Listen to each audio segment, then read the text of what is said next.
नमस्कार मुलांनो, कसे आहात रे सगळे। तर बहुपदी चॅप्टर 3 यातील सराव संच 3.5 मधील प्रश्न 7 आपण कंटिन्यू करणार आहोत। या अगोदरचे सर्व व्हिडिओची लिस्ट मी या व्हिडिओच्या प्लेलिस्टमध्ये किंवा या व्हिडिओच्या डिस्क्रिप्शन बॉक्समध्ये दिलेले आहे, ते तुम्ही चेकआउट करू शकता। ओके, तर त्यांनी 7वा प्रश्न दिला आहे बघा। अवयव सिद्धांताचा उपयोग करून x अधिक 3 हा x वर्ग वजा 2x वजा 3 चा अवयव आहे का ते ठरवा। ठीक आहे, तर सुरुवात आधी काय करूया आपण, बहुपदी आहे तशी आपण हे लिहूया। ठीक आहे, सोपं आहे त्या प्रकारची सुद्धा उदाहरणे। सुरुवातीला आपण काय करूया, बहुपदी आहे अशी लिहूया। पी ऑफ एक्स बरोबर काय आहे रे, एक्स वर्ग अधिक 2x वजा 3 बरोबर। ठीक आहे, आता त्यांनी काय दिलं आहे बघा, भाजक काय दिलं आहे बघा, x अधिक 3 दिला। ठीक आहे, मग आपण xची किंमत काय घेणार आता, वजा 3 घेणार बरोबर। आणि म्हणून आता काय करूया आपण, x बरोबर काय घ्यायचं आहे, वजा 3 घेऊ। ठीक आहे, नेहमी विरुद्ध चिन्ह वापरायचं। ठीक आहे, जर अधिक 1 असेल तर वजा 3 घ्यायचं, वजा 3 असेल तर अधिक 3 घ्यायचं, फक्त विरुद्ध चिन्ह घ्यायचं आहे एवढं लक्षात ठेवायचं। ठीक आहे, आता 100 ठिकाणी आपण काय करायचं आहे, वजा 3 घ्यायचं आहे। ठीक आहे, मग आता आपण जिथे जिथे x आहे तिथे तिथे काय करूया, वजा 3 घेऊया। म्हणजेच या ठिकाणी काय येईल, पी ऑफ वजा 3 बरोबर आता वजा 3चा वर्ग अधिक 2 गुणिले वजा 3 आणि वजा हे 3 आहे तसेच। त्यानंतर आता वजा 3 आहे परंतु त्याचा वर्ग आहे, तो काय येणार, बेरजेमध्ये येणार। म्हणजेच 3चा वर्ग किती येणार आहे, तर तो 9 येणार। म्हणजेच या ठिकाणी 9 येणार। आता इथं वजा 3 आहे आणि या ठिकाणी अधिक 2, म्हणजेच अधिक वजा वजा होणार आणि या दोघांचा गुणाकार किती येतो, तर 6 येणार। आणि इथं वजा चिन्ह असल्यामुळे उत्तर काय येईल रे, तर वजा 6 येईल आणि हे वजा 3 आहे असेच येतील। हे कळालं। ठीक आहे, बरोबर। हे 9, हे वजा 6, हे वजा 3, म्हणजेच किती आले रे, तर वजा 9 आले बरोबर। आणि म्हणजेच 9 अधिक 9 वजा 9 किती होतात रे, तर 0 होतात। म्हणजेच आपल्याला पी ऑफ वजा 3ची व्हॅल्यू किती मिळाली, तर 0 मिळाली आहे। ठीक आहे, अशा पद्धतीने हे सोडवायचं आहे। इथपर्यंत कळालं। म्हणजेच आता अवयव आहे का तर अवयव आहे का म्हणजेच कसं करायचं, जर पी ऑफ 3चे म्हणजे व्हॅल्यू पुटअप केल्यानंतर उत्तर जर आपल्याला 0 मिळत असेल तर ती त्याची व्हॅल्यू आहे असे पण म्हणू शकतो। 1 अधिक 3 हा काय आहे, त्याचा अवयव आहे असे म्हणू शकतो। जर 0 व्यतिरिक्त जर किंमत आली तर तो त्याचा रिस्पेक्टिव्ह जो काय असेल तो त्याचा अवयव नाही असे समजायचं। आणि जर उत्तर 0 आला तर समजायचं की 1 अधिक 3 हा ज्या त्या बहुपदीचा काय असतो, अवयव आहे। 0 आलं की अवयव आहे असं समजायचं, 0 नाही आलं तर अवयव नाही असं उत्तर लिहायचं। म्हणजेच आता आपण फायनल ह्याचं उत्तर काय लिहायचं, तर x अधिक 3 हा x वर्ग अधिक 2x वजा 3 चा अवयव आहे। ठीक आहे, जर 0 व्यतिरिक्त जर नंबर आला, 0 व्यतिरिक्त जर उत्तर आलं तर तो अवयव नाही असं उत्तर लिहायचं। ठीक आहे, अशा पद्धतीने हा 7वा प्रश्न सोडवायचा होता। चला आता लगेचच आपण 8वा प्रश्न सोडवूया। तर चला 8वा प्रश्न त्यांनी काय दिला आहे, जर x वजा 2 हा x घन वजा m x चा वर्ग अधिक 10x वजा 20 या बहुपदीचा अवयव असेल तर m ची किंमत काढा। तर ठीक आहे, आता उत्तरामध्ये आपण लिहूया जी त्यांनी बहुपदी दिली आहे ती आपण सुरुवातीला आहे अशीच लिहूया। सो पी ऑफ एक्स बरोबर, बी ऑफ एक्स बरोबर काय आहे, आपल्याला बहुपदी दिली आहे त्यांनी बघा। तर त्यांनी दिलं आहे x घन वजा m x चा वर्ग अधिक 10x वजा 20 अशी त्यांनी बहुपदी दिलेली आहे। भाजक जो दिलेला आहे तो x वजा 2 आहे। म्हणजेच आपण या ठिकाणी काय घेऊ शकतो, तर x बरोबर 2 घेऊ शकतो आहे ना, वजा 2 आहे म्हणजे आपण या ठिकाणी x बरोबर 2 घेऊ शकतो। परंतु त्या ठिकाणी बघा त्यांनी ऑलरेडी उदाहरणात काय दिलेलं आहे, तर x वजा 2 हा या बहुपदीचा काय आहे, अवयव असेल तर, म्हणजे अवयव आहे हे त्यांनी डिक्लेअरच केलेलं आहे की तो अवयव आहे। म्हणजे ही पूर्ण बहुपदी सोडवताना याच्यामध्ये 2 किंमत पुटअप केल्यानंतर आपल्याला उत्तर हे 0 येणार आहे हे त्यांनी आपल्याला ऑलरेडी सांगितलं। हे आपल्याला कशावरून कळालं, तर उदाहरणावरून कळालं, कारण त्यांनी उदाहरणात सांगितलेलं आहे की बहुपदीचा अवयव असेल तर, x वजा 2 हा बहुपदीचा अवयव असेल तर, है ना। म्हणजेच आपण काय करू शकतो, तर म्हणजेच आपण इथं काय लिहिणार बघा, परंतु परंतु बघा या ठिकाणी काय नाही, महत्त्वाची स्टेप आहे. परंतु x वजा 2 हा p ऑफ x म्हणजे ही बहुपदी सगळी p ऑफ x चा अवयव आहे. कारण त्याने उदाहरणात दिलं आहे तसं आहे ना, अवयव आहे. म्हणजेच काय येईल रे,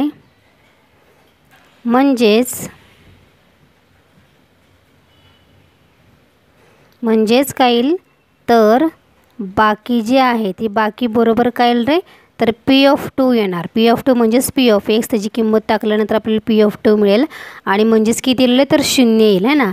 p ऑफ x चा अवयव आहे म्हणजेच बाकी जी आहे ती p ऑफ 2 येणार आणि p ऑफ 2 येईल म्हणजेच किती येणार आहे तर ते 0 येणार आहे की नाही. ऑलरेडी त्यांनी सांगितलेलं आहे म्हणजे आपण 0 लिहू शकतो. ठीक आहे. मग आता काय करायचं, p ऑफ 2 च्या ठिकाणी आपण मग काय करूया ते आपण सॉल्व करूया. म्हणजेच आता पुढे ती स्टेप आपण घेऊया. p ऑफ 2 बरोबर आता या ठिकाणी 1 च्या ठिकाणी आपण किमती पुटअप करूया. ठीक आहे. म्हणजेच आता इथे काय येईल रे, 2 चा घन वजा m 2 चा वर्ग अधिक 10 गुणिले 2 वजा 20. ओके. आता हे आपण सोडूया. 2 चा घन 8 वजा 4 2 चा वर्ग 4 4m अधिक 10 दुणे 20 वजा 20. ठीक आहे. इज इक्वल टू 8 वजा 4m अधिक 20 वजा 20 कॅन्सल म्हणजेच किती आले रे, 0 आलं. नाही लिहिलं तरी चालेल. म्हणजेच या ठिकाणी p ऑफ 2 किती मिळालं आपल्याला, 8 वजा 4m. पण p ऑफ 2 म्हणजेच किती आहे रे, तो 0 आहे ना. मग सो आपण इथं काय लिहिलं, 0 बरोबर 8 वजा 4m घेतलं आहे ना. मग आता या ठिकाणी 0 आहे म्हणजे त्याची किंमत नसल्यासारखीच आहे. म्हणजेच आपण काय करू शकतो, 4m बरोबर 8 घेऊ शकतो. 4m या ठिकाणी वजा आहे, पलीकडे गेलं तर त्याची चिन्ह बदलणार म्हणजेच तो अधिक m होणार आणि अधिक 8 आहे तसेच आहेच. म्हणजेच आपल्याला m ची किंमत किती मिळाली बघा तर 8 भागिले 4 म्हणजेच किती 2. इथपर्यंत समजलं. म्हणजेच m आपल्याला 2 मिळाला आहे. अशा पद्धतीने आपल्याला m ची व्हॅल्यू मिळाली आहे. ठीक आहे. म्हणजेच शेवटी आपण फायनल काय लिहायचं, म्हणजेच m ची किंमत 2 आहे.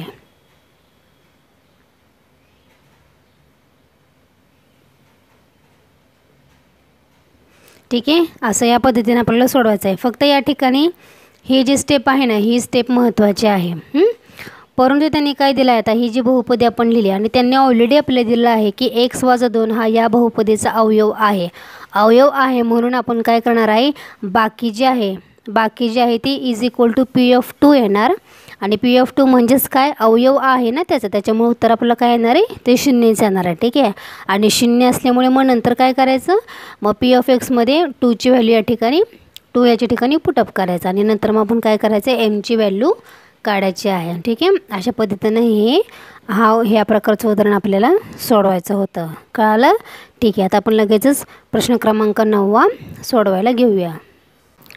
पुढील उदाहरणामध्ये q ऑफ x हा p ऑफ x चा अवयव आहे किंवा नाही हे अवयव सिद्धांताने ठरवा. बरोबर. आता त्यातला पहिला प्रश्न आहे बघा, त्यांनी p ऑफ x बरोबर x घन वजा x वर्ग वजा x वजा 1 आणि q ऑफ x दिलेला आहे x वजा 1. ठीक आहे.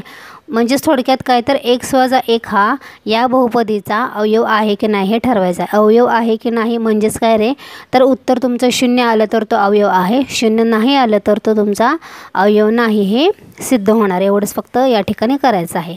फक्त p of x q of x हे फक्त एक्स्ट्रा दिले त्याच्यामुळे कन्फ्युजन होऊ शकतं, पण कन्फ्युजन होण्याचे काहीच कारण नाही आहे. x वजा 1 हा या बहुपदीचा अवयव आहे की नाही एवढं फक्त आपल्याला करायचं आहे, जे की तुम्ही पाठीमागच्या उदाहरणामध्ये सुद्धा सोडवलेलं आहे. ठीक आहे. आता याचं आपण उत्तर सोडवायला सुरुवात करूया. ठीक आहे. तर आता आपण उत्तरामध्ये काय करूया, ती जी बहुपदी दिली आहे ती आपण आहे अशीच लिहूया. ठीक आहे. p ऑफ x बरोबर काय आहे रे बहुपदी, x घन वजा x वर्ग वजा x वजा 1. आता भाजक जो आहे तो त्यांनी काय दिला आहे बघा, तो त्यांनी x वजा 1 दिला आहे ना, आणि त्याच्यामुळे म्हणून आपण काय करूया, x बरोबर अधिक 1 घेऊ है ना. वजा 1 दिला त्याच्यामुळे आपण आता अधिक 1 घेऊया भाजक. ठीक आहे. ओके. मग x बरोबर आता आपण काय केलं, अधिक 1 भाजक घेतला. आता काय करायचं, x बरोबर 1 ही किंमत काय करायची आपल्याला या बहुपदीमध्ये आपण पुटअप करूया. म्हणजे p ऑफ 1 बरोबर 1चा घन वजा 1चा वर्ग वजा 1 आणि हे वजा 1. इथपर्यंत समजलं? ठीक आहे. आता 1चं घन किती रे? 1च. 1चा वर्गसुद्धा 1च, त्यानंतर 1 आणि हे सुद्धा 1. आता बघा या ठिकाणी आता इथं किती आलं बघा. आता हे 1 अधिक 1 वजा 1 काय झाले? कॅन्सल, म्हणजे 0. आणि हा वजा 1 आणि हा वजा 1 किती होतात रे? तर वजा 2 होतात. बरोबर. म्हणजेच पी ऑफ 1 हा किती आलेला आहे? तर वजा 2 आलेला आहे. म्हणजेच पी ऑफ 1ची व्हॅल्यू ही किती आलेली आहे? वजा 2 आलेली आहे. म्हणजेच काय रे? तर त्याची व्हॅल्यू ही 0 आलेली नाही आहे. पी ऑफ 1ची किंमत 0 आलेली नाही. 0 आलेली नाही म्हणजे बरोबर चिन्हावरती अशी क्रॉस लाईन करायची. बरोबर 0 आलेली नाही है ना. 0 आलेली नसल्यामुळे याचाच अर्थ काय झाला? याचाच अर्थ बघा, तर x वजा 1 हा x घन वजा x वर्ग वजा x वजा 1 याचा काय रे? चा अवयव नाही. बरोबर. आणि हेच आपलं उत्तर आहे. जर याची किंमत जर 0 आली असती तर नक्कीच x वजा 1 हा या बहुपदीचा अवयव असता है ना. परंतु उत्तर आपलं वजा 2 आलेलं आहे. 0 आलेलं नाही. वजा 2 असल्यामुळे x वजा 1 हा या बहुपदीचा अवयव नाही. समजलं?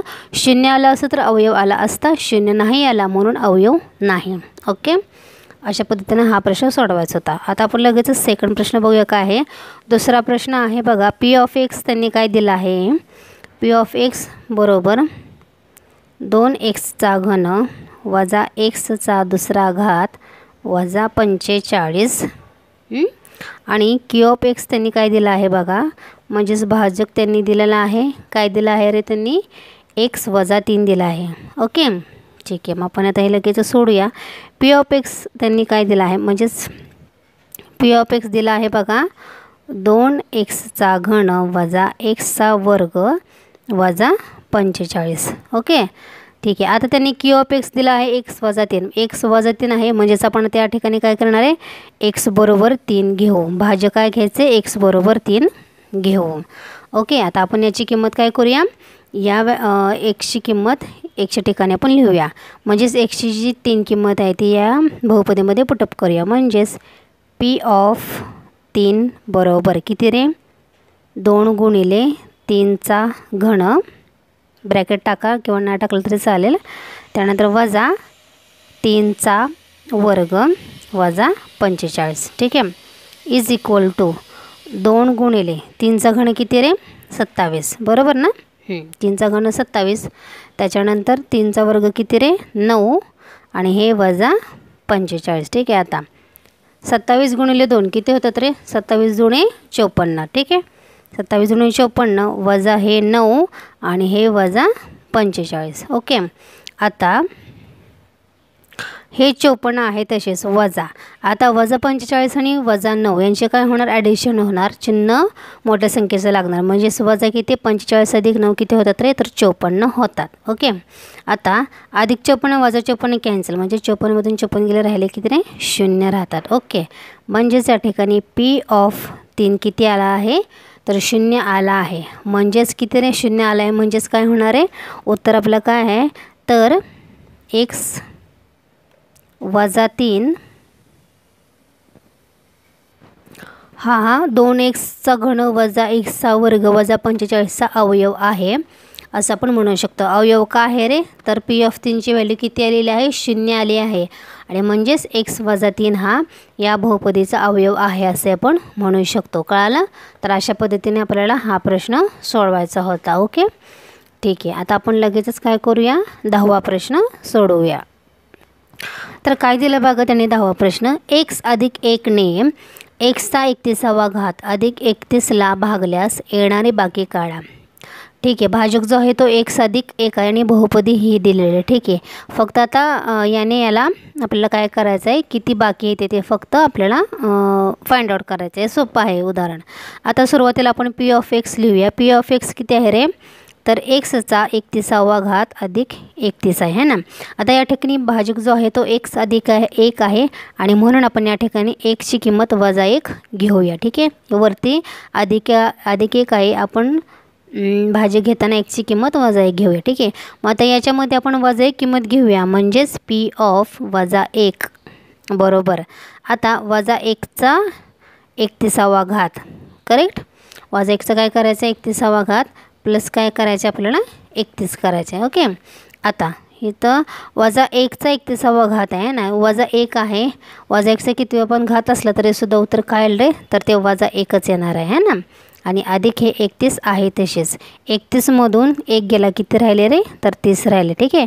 म्हणजेच p ऑफ -1 याची व्हॅल्यू किती आली रे, तर 30 आलेली आहे. म्हणजेच आपली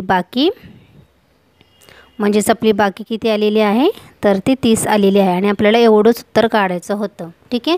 त्यांनी फक्त आपल्याला बाकी काढा एवढंच विचारलेलं आहे, बाकी काहीच नव्हतं विचारलं. फक्त आपल्याला एकची किंमत ठेवून सोडवायचं आहे आणि तीच आपली बाकी आहे. ओके. अशा पद्धतीने हा प्रश्न क्रमांक 10वा आपल्याला सोडवायचा होता. ओके.